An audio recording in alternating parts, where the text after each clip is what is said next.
ایک نبی کی ماں ہے لیکن نبیہ نہیں ولیہ ہے. کیا ہے؟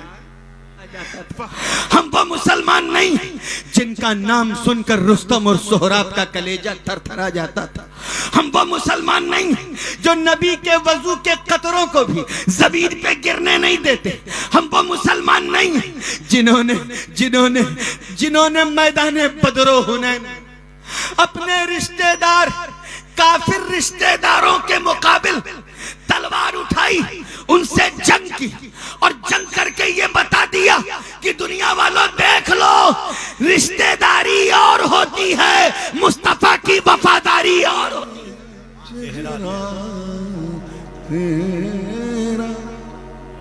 اب جی لگا کے ذرا ایمانداری سے اور پوری وفاداری کے ساتھ درود پاک پڑھ لو.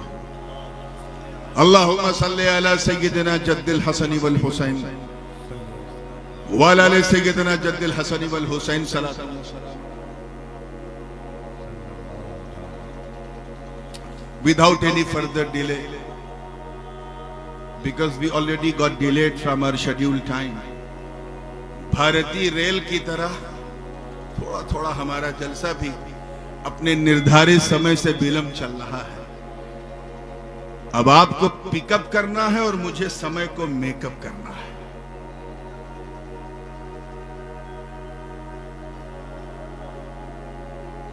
میں نے قرآن مقدس کے تیسرے پارے سورہ آل عمران شریف کی ایک آیے کریمہ کا ایک جز, ایک حصہ جس کی تلاوت کا شرف حاصل کیا. آپ لوگوں کے لیے تو ایک رات جاگنا مشکل ہو جاتا ہے. مجھے یاد نہیں ہے کہ میں آخری بار رات میں کب سویا تھا.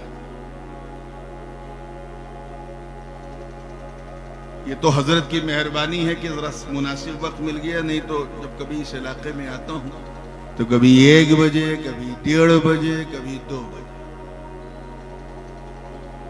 مگر جب آپ نے بیٹھالا ہے تو پھر پورے حوصلے سے سننا ہے, اور اس لیے سننا ہے تاکہ سمجھنے میں آسانی ہو. اور جب آپ کو سمجھنے میں آسانی ہوگی تو ان لوگوں کو بہکانے میں پریشانی ہو. ارے مسکرا تو دیا کرو یار, اس پہ کوئی جی ایس ٹی نہیں ہے. اور ویسے بھی اب زیادہ انتظار نہیں کرنا, اچھے دن آنے والے ہیں. اب بھی مسکرانا ممکن ہو نہیں رہا. آئیے, اللہ پاک کا ارشاد ہے, ہنالک دعا زکریا ربہ.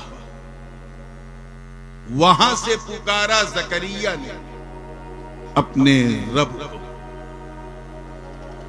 وہاں سے پکارا. کہاں سے پکارا, کیوں پکارا, کس کے لیے پکارا, اور آخر یہ وہاں ہے کہاں. یقین جانو سیتا مڑھی والوں, اگر آپ کو سمجھ میں آ جائے کہ وہ وہاں ہے کہاں جہاں سے پکارا, تو یہاں بیٹھے بیٹھے سارا جہاں سمجھ میں آ جائے. اس سے پہلے کہ میں آپ کے ذہن کو لے چلوں کہ کیوں پکارا, کس کے لیے پکارا, سب سے پہلے میرا جی چاہتا ہے کہ وہاں لے چلوں جہاں سے پکارا. الحمدللہ اہل سنت کا مجمع ہے, اور ہر سنی جو ہے وہ اہل نسبت ہوتا ہے, بزرگوں سے بڑی محبت رکھتا ہے. اور یہ کسی ایک رہبر سے منسوب جلسہ نہیں, رہبران شریعت سے, کیونکہ سب سے محبت کرتا ہے. درگاہوں میں بھی جاتا ہے اور منت ضرور مانتا ہے. مانتے کہ نہیں مانتے؟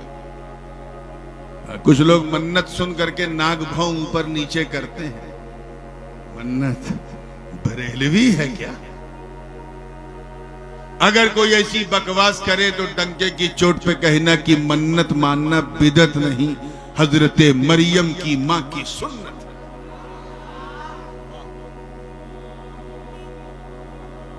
یہ منت بھی بڑی عجیب چیز ہے. ہم لوگ تو مانتے ہی ہیں, ہماری ماں بہنیں بیٹھی ہیں, ان لوگوں کا تو منت ماننے میں ہم لوگوں سے 2 قدم آگے ہیں. کچھ بہنیں تو ایسی منت مان لیتی ہیں کہ اسے پورا کرنے کے لیے مفتی صاحب کا قلم ہی نہیں چلتا کہ اب اس منت کا کیا کریں. جیسے کسی بہن نے یہ منت مان لی کہ اے اللہ 14 سال ہو گئے میں ماں نہیں بنی ہوں, مجھے ماں بنا دے, ممتا کا سواد چکھا دے. یہ میری منت ہے کہ اگر میں ماں بن گئی تو میں اپنی اولاد کو تیرے ولی کی بارگاہ میں چھوڑ دوں گی. اب بتائیے کون مفتی صاحب اس کی اجازت دیں گے؟ پہلی بات تو درگاہ ہی جانے کی اجازت نہیں ملے گی, بچہ چھوڑنا تو بہت بڑی بات, لیکن مان لیتے ہیں. اب آپ کا موڈ بنانے کے لیے ایک منت کا اور ذکر کر دوں. ایسے ہی ایک خاتون تھی, شوہر تو ان کے وقت کے بڑے عالم تھے, مسجد کے امام تھے, لیکن وہ جو ہیں منت اسپیشلسٹ تھے. اور مان لیا منت کہ اللہ اگر میرا فلاں کام ہو گیا تو میں مسجد میں ڈھول بجواؤں گی. اب آپ سوچ میں پڑ گئے ہوں گے یا اللہ یہ کون سی منت. اتفاق سے دیکھو, اللہ کا کرم دیکھو کہ وہ کام ہو گیا. اب بیوی نے اپنے شوہر کو, امام صاحب کو تنگ کرنا شروع کیا کہ امام صاحب چلو مسجد میں ڈھول بجاؤ, مسجد میں ڈھول بجاؤ. امام صاحب پھر پاگل ہو, ابے ڈھول کو میں مسجد میں باہر درست نہیں سمجھتا, تو مسجد میں کے اندر کہ کرنا پڑے گا, نہیں تو سب گڑبڑ ہو جائے گا. کیا ہو کہ میں میکے چلی جاؤں, چھوڑ دوں گی, کوئی پرواہ نہیں ہے, جو کچھ گڑبڑ ہوگا تم جھیلنا. پہلے منت 4-5 دن تو ٹالا امام صاحب نے, ایک دن رہا نہیں گیا, ڈر گئے کہیں واقعی چھوڑ کے چلی گئی تو میرا کیا ہوگا, کون روٹی کھلائے گا. تو کہا ٹھیک ہے میں تیری منت اتار. امام صاحب نے ڈھول کو ایسے اپنے گلے میں تعویذ کی طرح لٹکایا اور گئے مسجد کے اندر. حضرت گئے مسجد کے اندر. اب جو لوگ امام صاحب کو ڈھول کے ساتھ دیکھ رہے ہیں وہ حیرت میں کہ ہر جمعہ کو ڈھول کے خلاف بولنے والا پورا ڈھول لٹکا کے آ رہا ہے, معاملہ کیا. ہمت کسی کی نہیں پڑ رہی پوچھنے کی, لوگ راستہ بناتے جا رہے ہیں, امام صاحب آگے بڑھتے جا رہے ہیں. بڑھتے بڑھتے ممبر تک پہنچے, ڈھول کو ایسے پکڑا اور کہا مسلمانوں یہ ڈھول ہے, اسے بجانا جو ہے میرے نزدیک ناجائز ہے, اور مسجد میں تو میں بالکل اجازت نہیں دوں گا. اسے چاہے ایسے بجاؤ, چاہے ایسے بجاؤ, اور چاہے دونوں ہاتھ سے بجاؤ, ناجائز ہے. بجا بھی لیا, منت بھی پوری ہو گئی. تو ایسی بھی منتیں مان لیتی ہیں ہماری بہنیں. مگر آؤ اسی نیل گگن کے نیچے ایک منت سنو جو حضرت مریم کی ماں نے مانی تھی, زوجہ عمران نے مانی تھی. ان کے پاس کوئی کمی نہیں تھی, اللہ تعالیٰ نے ساری نعمتیں عطا کی تھی. جاہو جلال ان کے گھر میں, فضل و کمال ان کے گھر میں, حسن و جمال ان کے گھر میں, جود و نوال ان کے گھر میں, امامت و قیادت و سیادت و شرافت و نجابت و ولایت و حمایت, بلکہ نبوت و رسالت ان کے گھر میں.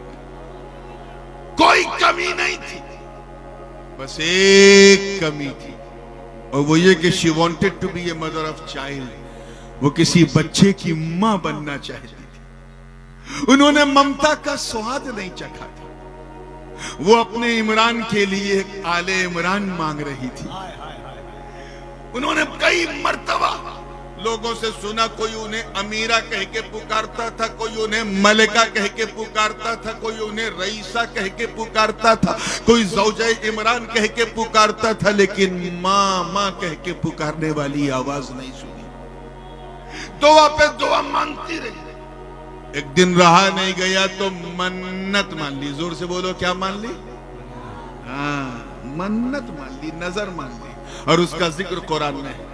اذ قالت امرأة عمران رب انی نذرت لك ما في بطنی محررا فتقبل منی. جناب مریم کی ماں ہاتھ اٹھا کے عرض کرتی, اللہ پاک محبوب کو یاد دلا کہ محبوب یاد کرو جب عمران کی بیوی نے میری بارگاہ میں ایک نظر مانی تھی, اور عرض کیا تھا کہ اے اللہ بس تو مجھے ماں بنا دے، ممتا کا مزہ چکھا دے۔ میں منت مانتی ہوں کہ میرے بطن میں جو بھی ہو، چاہے بیٹا ہو یا بیٹی، میں اسے تیرے حوالے کر دوں گی، تو قبول کر لے۔ اتنا کہنا تھا، منت مانی تو دعا باب اجابت سے ٹکرا گئی۔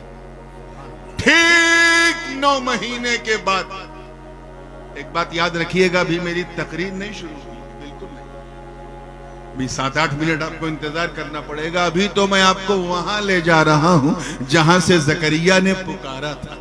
توجہ، اس کے بعد تقریر شروع ہوگی۔ یہ 6-7 منٹ ذرا صبر کر لینا ہے نا، بالکل ہی۔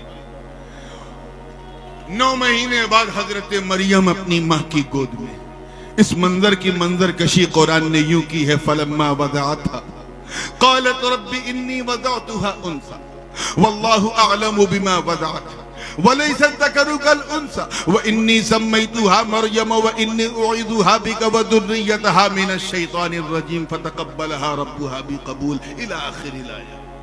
گود میں لیا تو دیکھا یہ تو بیٹی ہے۔ من میں خیال آیا کہ اے اللہ، بیٹا ہوتا تو مسئلہ نہیں تھا، بیٹی ہے۔ کیوں؟ کیونکہ منت ہی ایسی تھی۔ توجہ چاہوں گا، جملہ ضائع نہ ہو۔ حضرت مریم کے آنکھ کھولنے سے پہلے ان کے والد حضرت عمران رخصت ہو گئے۔ جناب مریم کی ماں کو بھی پتا تھا کہ میں بھی رضاعت کے ایام گزار کے چلی جاؤں گی، کیونکہ میری منت ہی ایسی۔ منت کیا ہے؟ بیٹا ہو یا بیٹی ہو تو قبول کر۔ تو ظاہر ہے کہ اگر اللہ کے حوالے کرنا ہے تو نہ باپ کی شفقت کا سایہ ہو، نہ ماں کی ممتا کا سایہ ہو۔ اسی لیے مریم پریشان کہ اللہ جب یہ اکیلی ہوگی تو اس کا سہارا کون بنے گا؟ بیٹا ہوتا تو برداشت ہو جاتا، لیکن یہ تو بیٹی ہے۔ پھر بھی کہا، شکر ادا کیا کہ تو نے یہ باجپن کا داغ تو چھوڑا دیا، مجھے ممتا کا سواد تو چکھا دیا، میرے عمران کو ایک آل عمران تو عطا کیا۔ اب ایک دعا اور قبول کر لے کہ بس میری مریم کو اور اس کی آنے والی ذریت کو شیطان کے شر سے بچانا۔ یعنی حضرت عیسیٰ کے لیے بھی دعا ہو۔ چند دنوں کے بعد آپ کی والدہ سے بھی آپ کی مفارقت ہو گئی۔ اب مریم بالکل تنہا، کمپلیٹلی نہ کوئی چاچا ہے جسے چاچا کہیں، نہ ماما ہے، نہ دادا ہے، نہ نانا ہے، نہ بھائی ہے، نہ کوئی نہیں۔ ٹھیک اسی زمانے میں حضرت زکریا کی نبوت کا سورج چمک رہا تھا۔ اللہ کی شان دیکھو، حضرت زکریا کو ایک اولاد کی ضرورت تھی اور جناب مریم کو ایک باپ کی ضرورت تھی۔ اللہ تعالیٰ نے وحی کی زکریا علیہ السلام کی طرف، اے زکریا گھبرا مت، فلاں مقام پہ میری ایک نیک بندی مریم ہے، جا اس کے سر پہ شفقت کا ہاتھ۔ فَكَفَّلَهَا زَكَرِيَّا Then he started to look after of سیدہ مریم۔ اس کے بعد پھر اسی خانقاہ میں لے کے آئے اور ایک مٹی کی جو ہوتی ہے جسے کہتے ٹیلا، اس کے اوپر آپ کی خانقاہ بنائی۔ کیا بنائی؟ اور زور سے بولو۔ یہ خانقاہ میں اس لیے زور سے کہلوا رہا ہوں تاکہ وہ بھی سن لیں جو خانقاہ کو خامخواہ سمجھتے ہیں۔ اگر یہاں کوئی خامخواہ سمجھے تو کہنا تیرا اس دنیا میں رہنا ہی خامخواہ، تو خانقاہ کو خامخواہ سمجھے۔ اور کہے بیٹی مریم، میں تیرا باپ تو نہیں ہوں لیکن باپ جیسا، تیری ہر ضرورت میں پوری کروں گا، تجھے باہر کہیں جانا نہیں، بس یہیں رہنا، جو بھی ضرورت ہوگی مجھ سے بتانا۔ تو حضرت زکریا روزانہ جناب مریم کی خیریت لینے جایا کرتے تھے محراب مریم۔ اس منظر کی یوں منظر کشی قرآن مقدس نے کی ہے۔ کلما دخل علیہ، توجہ چاہو، زکریا المحراب وجد عندها رزقا، جب حضرت زکریا، توجہ ہے پیچھے والوں کی ہے، اب یہاں سے تقریر شروع ہونے والی ہے، جملہ ضائع نہ ہو۔ جب حضرت زکریا خانقاہ مریم میں، محراب مریم میں جاتے تھے تو بے موسم پھل پاتے تھے. مفسرین فرماتے ہیں یہاں رزق سے مراد بے موسم پھل ہے. ابھی تو خیر عام، ہر جگہ عام ہی عام ہے، بڑی عام چیز ہے. لیکن ایمانداری سے بتانا، اگر دسمبر کی کڑاکے کی ٹھنڈک میں کوئی بنارس کا لنگڑا یا بنگال کا مالدہ یا پنجاب کا چوسا یا بمبئی کا الفانسو اگر پیلا پیلا آپ کے سامنے رکھ دے، آپ کا کیا حال ہوگا؟ میں سمجھتا ہوں دیکھتے ہی منہ میں اتنا پانی آ جائے گا جتنا اس آم میں نہیں ہوگا. کیوں؟ کیونکہ بے موسم. جو چیز بے موسم ہوتی ہے بہمولیہ ہوتی ہے، قیمتی ہوتی ہے. جاڑے کے موسم میں آلو سستا ہے، لیکن جون تک پہنچتے پہنچتے غریبوں کا خون چوسنے لگتا ہے، کیونکہ بے موسم. ایسے ہی بے موسم پکوان، بے موسم رزق، بے موسم پھل. ایک بار دیکھا، دو بار دیکھا، اللہ جانے کتنی بار دیکھا.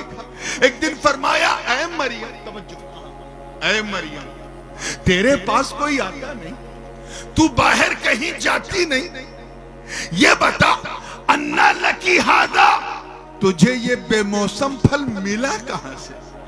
تجھے دیتا کون؟ تو اے سیتا مڑی کے غیور مسلمانوں، عظمت شان مریم دیکھو.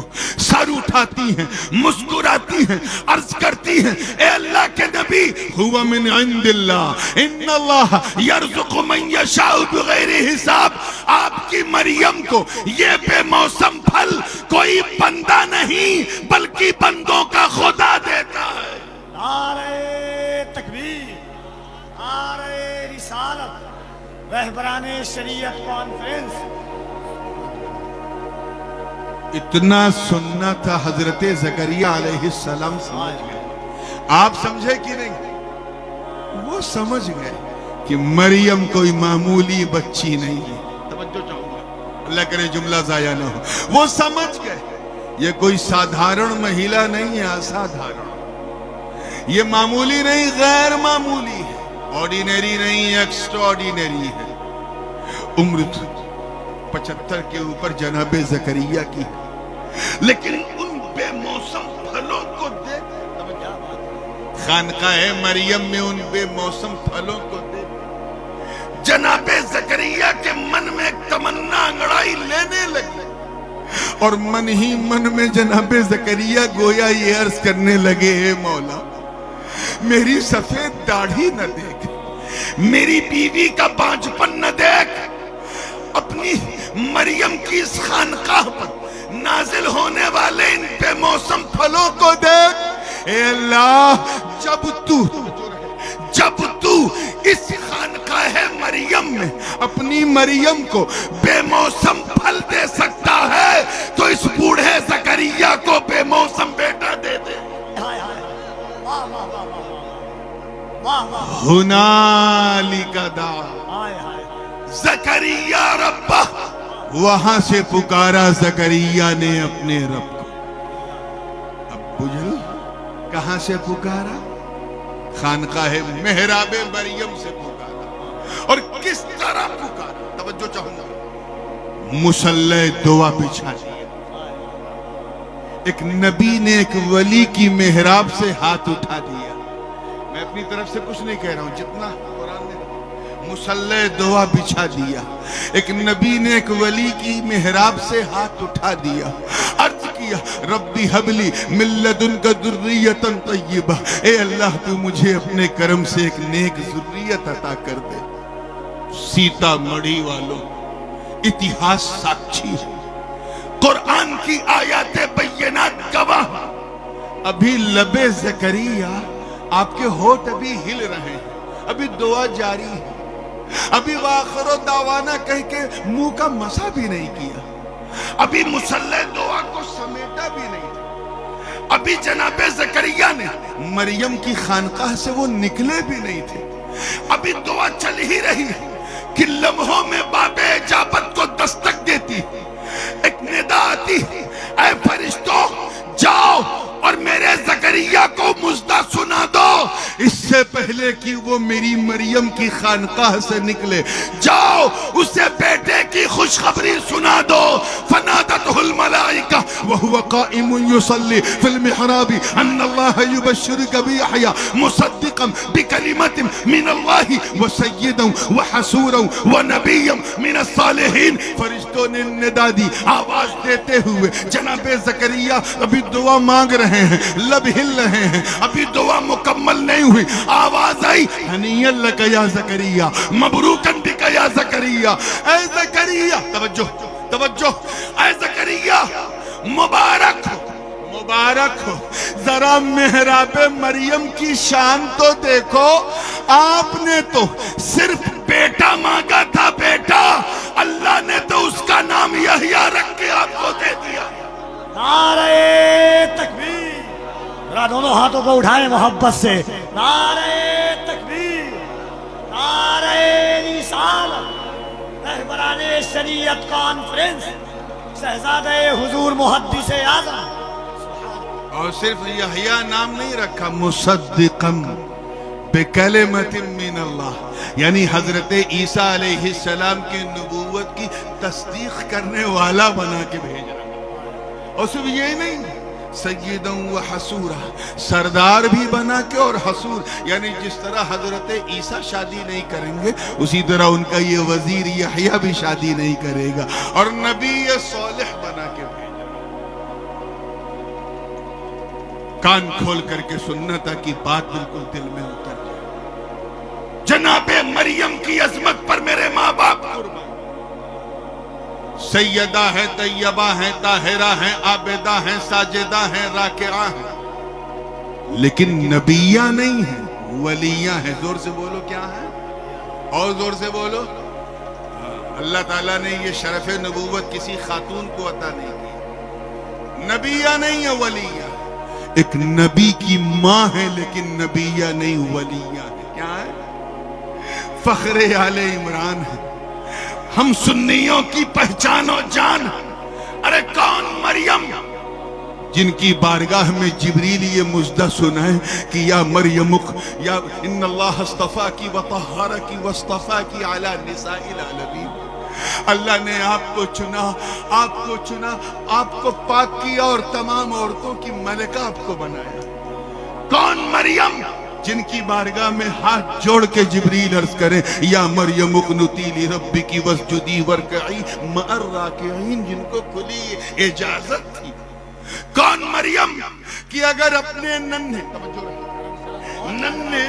عیسیٰ کو لے کر کسی سوکھے بالکل مرجھائے کھجور کے درخت کے نیچے بیٹھ جائیں اور بھوک کی شدت سے اگر عیسیٰ کچھ کہہ دیں اور مریم اس کی طرف دیکھ لیں تو اس مرجھائے سوکھے درخت میں ہریالی آ جائے اور تازہ تازہ رطب اور تازہ تازہ کھجوریں ٹپ ٹپ گرنے لگے اور ایک ندا دینے والا ندا دے، فکلی واشربی وقرری عینا، کھا لے پی لے اور آنکھ کو ٹھنڈی کر لے۔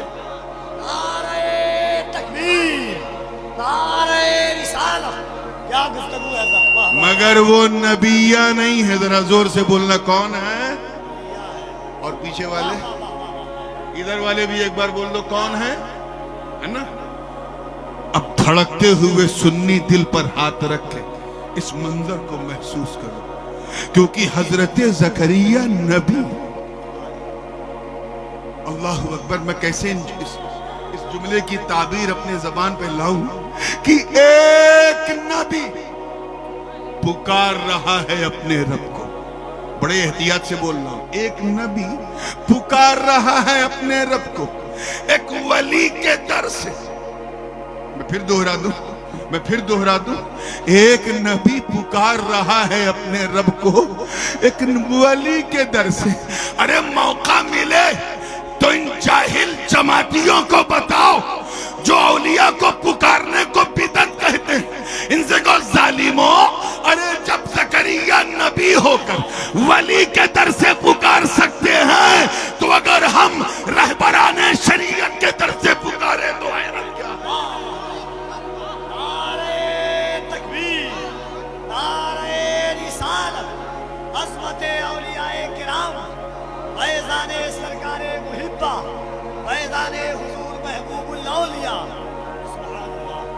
ہو سکتا ہے کہ کیونکہ میرے استاد بھی بیٹھے، اس لیے میں چاہتا ہوں کوئی گنجائش بچی نہ رہے۔ روزانہ تقریر کرتا ہوں لیکن آج ایسا لگ رہا ہے جیسے میں کوئی سبق سنا رہا ہوں، تو توجہ کے ساتھ تیار ہیں؟ ہو سکتا ہے میرے جانے کے بعد کوئی کسی چائے خانے میں، کسی گٹکے کی دکان پہ اس طرف کا کوئی آیا، کیونکہ ان کی یہ ہمت نہیں ہوتی کہ ہمارے علماء اہل سنت کا سامنا کریں، تو وہ ڈھونڈتے ہیں کہ کون سا چارہ کمزور ہے اس پہ زور لگایا جائے۔ یقین جانو ہم لوگ مچھلی پھنسانے میں اتنی محنت نہیں کرتے جتنا یہ ہمیں پھنسانے میں کرتے۔ اس صبح ملا کہ یار وہ کون آئے تھے، کون آئے تھے، وہ کیا بول گئے کہ انہوں نے ایک نبی کو گھٹا دیا، ولی کو بڑھا دیا۔ حالانکہ آپ گواہ ہیں، نہ میں نے کسی کو گھٹایا ہے نہ کسی کو بڑھایا ہے، جتنا قرآن میں تھا وہ بتایا، لیکن ایک نبی کو گھٹا دیا، ولی کو بڑھا دیا۔ تو میں آپ کو بتا دوں، میں اس خاندان میں پیدا ہوا ہوں جہاں ساری گنجائشیں خود ہی پوری کر لی جاتی ہیں تاکہ میرے بعد کسی کو کچھ کہنے کی گنجائش نہ ہو۔ تو آئیے میں اس گنجائش کو مکمل کروں۔ یاد رکھیے گا، یہ ہم سب کا مسلم و ثبوت عقیدہ ہے کہ انبیاء کرام کی ذوات قدسیہ جو ہے وہ کسی جگہ کی محتاج نہیں ہے۔ احتیاط سے، بڑی ذمہ داری سے، نبی کی دعا کبھی رد نہیں ہوتی، ہر جگہ سے قبول ہوتی ہے۔ نبی کسی جگہ کا محتاج نہیں ہوتا، جگہیں نبی کی محتاج ہے، جگہیں نبی کی۔ الٹا اسی پر ایک کاؤنٹر کوسچن کرنا کہ بتاؤ جب نبی کسی جگہ کا محتاج نہیں تو حضرت زکریا نے محراب مریم سے کی تھی، کہیں سے پکار لیتے، بغل میں مقام انبیاء تھا وہاں سے پکار لیتے، مسجد اقصی تھی وہاں سے پکار لیتے، ہیکل سلیمان تھا وہاں سے پکار لیتے، اور بھی مقامات انبیاء ہے وہاں سے پکار لیتے، تھوڑا سا سفر کر کے کعبہ چلے جاتے وہاں سے پکار لیتے، حتیم سے پکار لیتے، ملتزم کو تھام کے پکار لیتے، باب کعبہ پکڑ کے پکار لیتے، منی مزدلفہ عرفات سے پکار لیتے۔ یہ محراب مریم سے، خانقاہ مریم سے کیوں پکارا؟ اس میں کون سا راستہ؟ تو جواب سنو، وجہ یہ ہے کہ اللہ عالم الغیب والشہادہ ہے، علیم بذات الصدور۔ تم کیا کر رہے ہو اسے پتا ہے، کیا کرو گے اسے پتا ہے، آگے کیا کیا کرتے رہو گے کوئی جانے نہ جانے رب کو پتا۔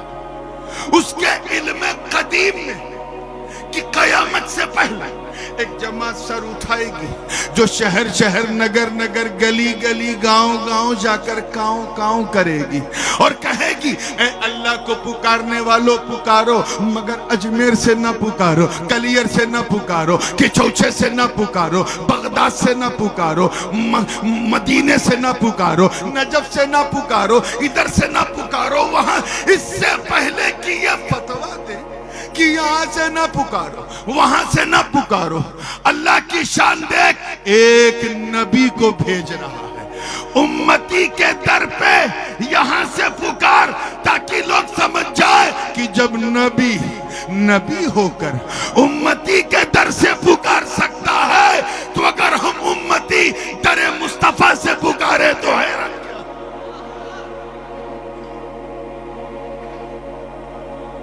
ایک بات اور اس سے لگتی، حالانکہ موضوع سے تھوڑا ہٹی ہے، لیکن اس لیے کہنا چاہ رہا ہوں کیونکہ سنیوں کے دل سے بالکل سٹی ہے۔ اجازت ہے؟ ملائکہ ملک کی جمع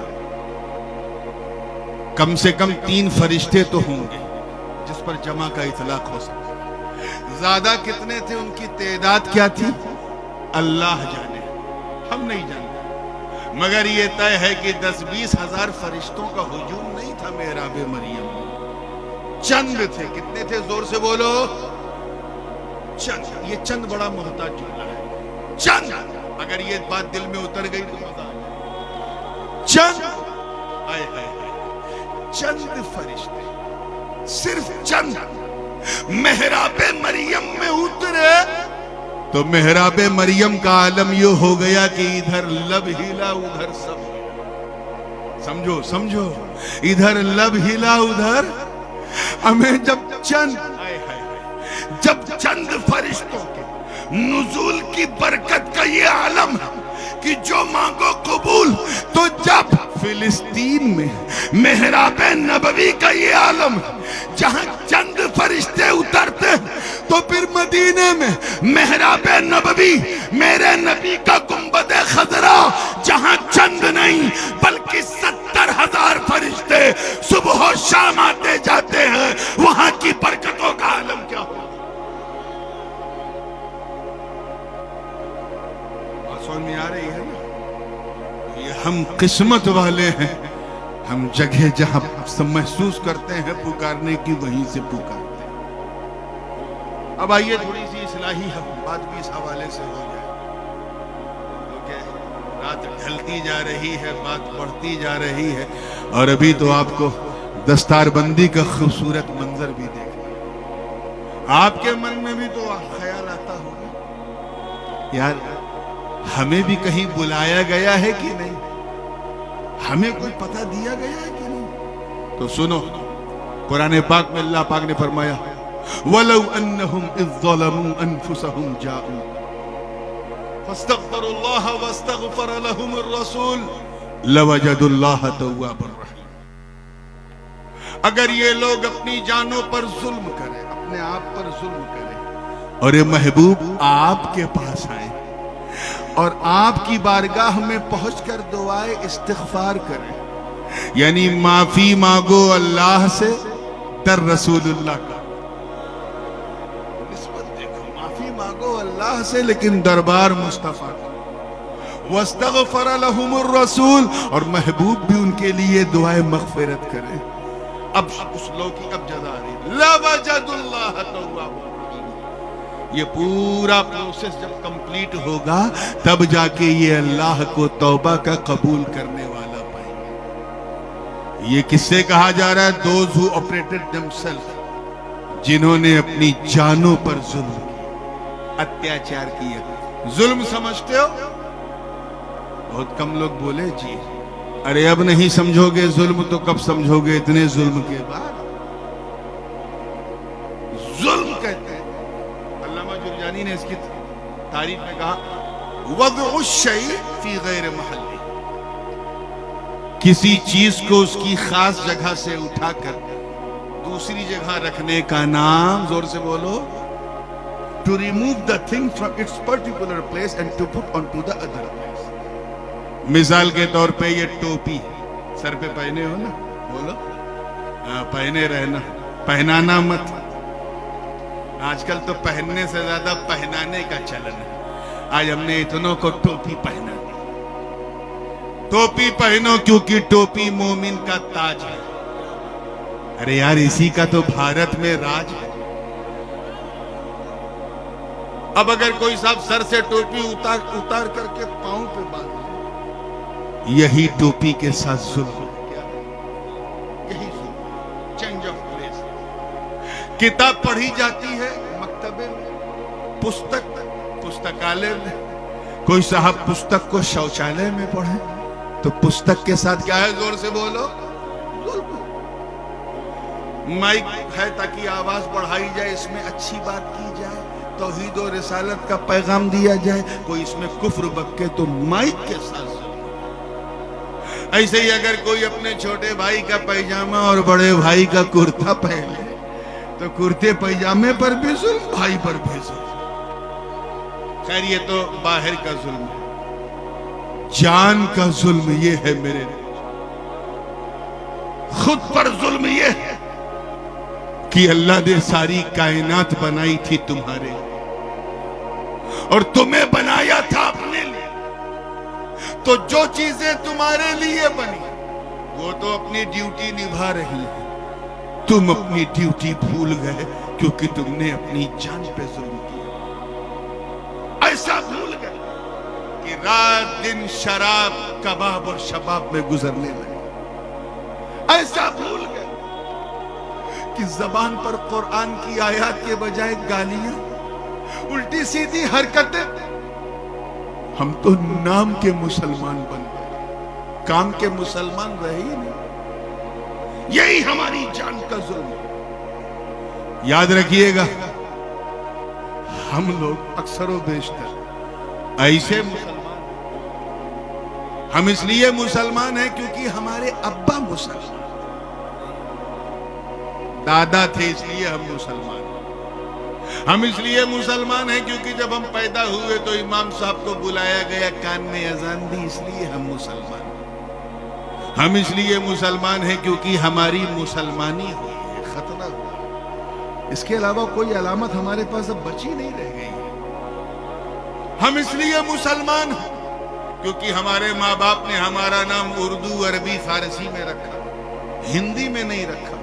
حالانکہ اگر معنی کفر نہ ہو تو ہندی میں بھی رکھنا چاہیے, لیکن نہیں رکھا. اس لیے ہم مسلمان. ہم اس لیے مسلمان ہیں کیونکہ عید کی سوئی نہیں چھوڑتے, شب برات کا حلوہ نہیں چھوڑتے, محرم کا کھچڑا نہیں چھوڑتے. ہم یہ سب نہیں چھوڑتے, اس لیے مسلمان.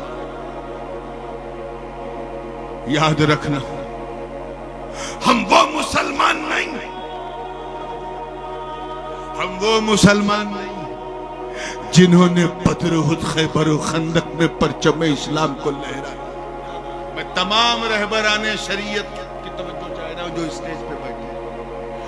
ہم وہ مسلمان نہیں جنہوں نے انطاکیہ کی کلیساؤں میں گھس کے اذان دے دی.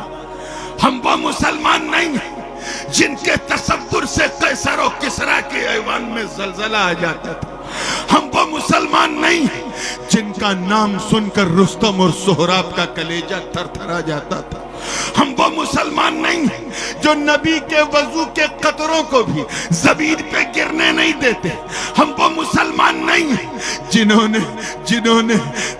نے میدان بدر و حنین اپنے رشتہ دار کافر رشتہ داروں کے مقابل تلوار اٹھائی, ان سے جنگ کی, اور جنگ کر کے یہ بتا دیا کہ دنیا والوں دیکھ لو, رشتہ داری اور ہوتی ہے, مصطفیٰ کی وفاداری اور ہوتی ہے. ہم وہ مسلمان نہیں ہیں جنہیں دیکھو تو خدا یاد آ جائے. ہم وہ مسلمان نہیں ہیں جو جن کا چہرہ اگر فلسطین کا بیت المقدس کا پادری دیکھے تو جنگ سے پہلے چابیاں قدموں میں رکھ دے. ہم وہ مسلمان نہیں ہیں. دیکھیں تاریخ کتنے لوگ جانتے ہیں جنہوں نے دریائے نیل روانی کو صرف ایک خط, ایک پتر لکھا تو روانی کا مزاج بدل گیا. ہم وہ مسلمان نہیں ہیں جنہوں نے صدائے الرحیل سن کر اپنی نئی نویلی دلہن کو بستر عروس پر چھوڑ کر گھوڑے کی ننگی پیٹھ پر بیٹھ کر اپنے پراڑوں کی آہوتی دے دی. ہم وہ مسلمان نہیں ہیں جنہوں نے فتح قادسیہ کے لیے جب سعد ابن ابی وقاص کی سینا میں شامل ہو کر عراق پر حملہ کیا, سامنے دریائے دجلہ کی لہریں تھی اور لہریں بھی عفان پہ تھی, مگر جوش استشہاد اتنا کہ نہ آؤ دیکھا نہ تاؤ, اپنے گھوڑوں کو لہروں کے حوالے کر دیا.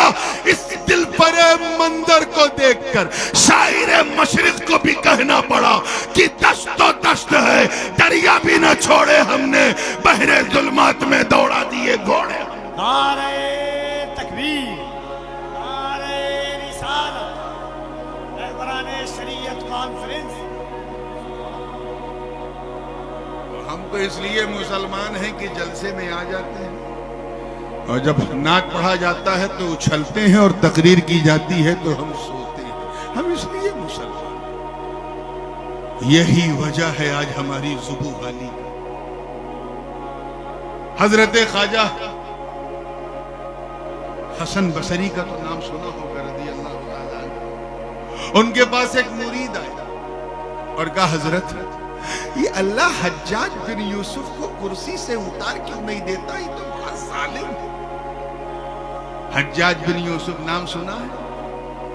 ایسا ظالم, یہ بصرہ کا حاکم تھا, گورنر, کہ اپنے ہی گرو کو سائیڈ میں بٹھا کے ان کی کرسی پہ خود بیٹھ گیا